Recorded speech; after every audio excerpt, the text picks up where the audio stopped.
G'day guys, welcome back to the channel. In this video I'm going to be talking about the Utah Jazz v Denver Nuggets game. This is a game that the Nuggets won 128 to 117. And it started off we started off really aggressive and just both teams were knocking down their threes like crazy. The Jazz hit their first three threes and I thought, oh no, this isn't looking good, as the Jazz came into this game with the best record in the NBA. So it was a big game, especially for both teams, seeing those Utah are basically our rivals these days, especially after the playoff series last season, and they came in earlier in the season and ended up just beating us. And I don't think they've lost since that game as well. That's what started their winning streak, I believe. But yeah, we started off on fire from three. I think Denver hit their first like 8 threes or something as well, and Jazz hit their first few. But both teams were just shooting the house down, and Jokic hit his first 3 threes, which was a great sign, especially since that Spurs game where he missed his first 6, I believe it was. But yeah, Jokic was just manhandling every single player on the Jazz. They started off by putting Bogdanovic on him. They had Gobert on Millsap. Not really sure what the thought was there. I think it was just for Gobert to try to cheat off Millsap and then help in the paint against Jokic. But I don't think it lasted too long. Although they did take Gobert out like halfway through the first quarter, I think, and then introduced him late back in the first quarter. And then I think from then on, it was the Gobert v Jokic game.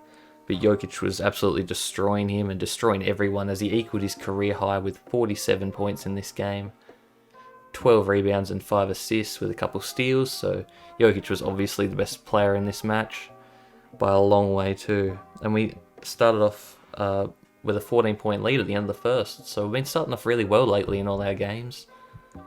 Again, we were just on fire from three, especially if you shoot over 60% from three. There's not really many games where you'd have that happen and end up losing the game. But yeah, Jokic, as I said, he had 22 points in the first quarter, so he was on track to have an absolutely monster game from the jump. And yeah, I was just worried about the second quarter because we do give away leads quite a lot. Happened against Miami as well, where we were up by like 25 and they cut it to like 9 or something. But we did manage to win that game. And in the second quarter, that didn't happen though. We actually extended our lead. The bench came in, the bench did well. They held the lead and actually increased it. Porter was good on offense again. He was 4 of 7, 11 points. The only problem with him again is fouling and his defense. He had 5 fouls in just 20 minutes, so he was limited. Probably would have played more, honestly, if he didn't get in foul trouble, because he's obviously a mismatch on offense. He just tortures everyone basically. And yeah, we extended the lead, so we went in at the half up 25. So definitely, if we lost that game, that would have been disgraceful. But as I said, we love giving away leads, and that's what happened in the third quarter. Utah ended up winning that quarter by 13 points. We let them back into the game, and Utah were just unconscious from three that quarter, and that's why they've been winning a lot of these games recently. They've just been on fire from deep. In this one, they took 75 shots, and 47 of them were 3-point attempts, and they made 20 of them. So they shot okay as a team, but you just see the volume of 3-pointers they take. It's a lot more than they have in previous years. Compare that to the Nuggets. We took 28 threes compared to Utah 47 threes. So big difference there. And Utah actually took a lot more free throws as well. They took 39 free throws to Denver's 19. So not sure if that's the refs just hating on us, or if the Jazz were just attacking the rim a lot more. But yeah, start of the fourth, we really needed to make sure to put this game out of reach, seeing though the Jazz did manage to cut the lead in half, basically from halftime to the start of the fourth, where we're only up by 12.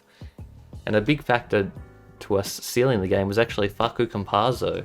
Now, I did notice this in the first half as well, that Gary Harris just wasn't playing much at all, and I thought, okay, I guess we're winning by a lot. Maybe Mike Malone just wants to keep the lineup the same with the momentum that we had going. But no, Gary Harris actually didn't come back in after the first quarter. He only played 9 minutes and managed to pick up an injury. I don't think it was too serious. I think they said it was like an adductor strain, so hopefully that doesn't keep him out too long, because I think he was just coming back into a good bit of form as well, especially on that road trip before today's game.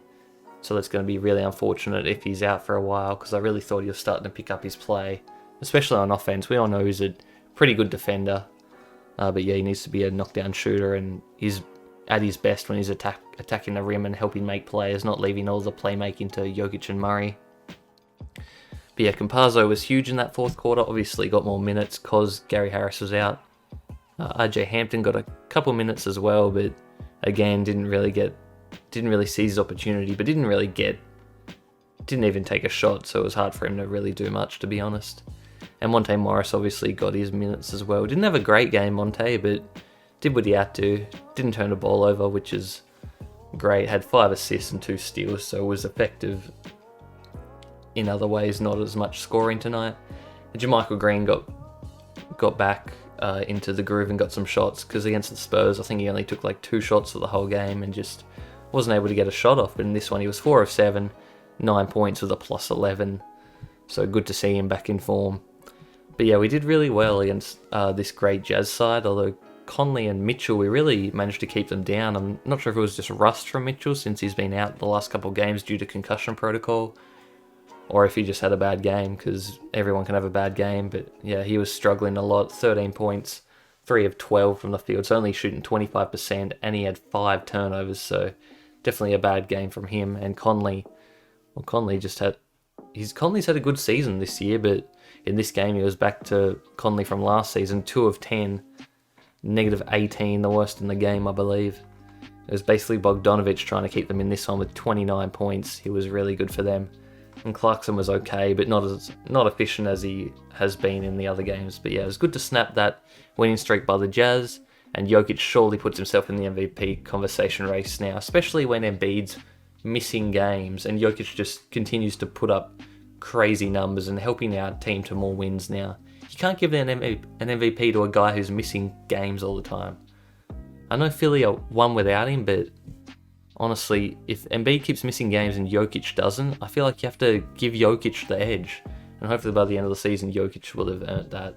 And he has a good chance too, because Nuggets are coming into a good run of form lately. They're 12-8, and hopefully we can keep this winning streak going now. Thanks for watching, guys. Make sure to drop your comments down below and your observations and thoughts. Make sure to drop a like and subscribe if you enjoyed, guys. Thanks for watching.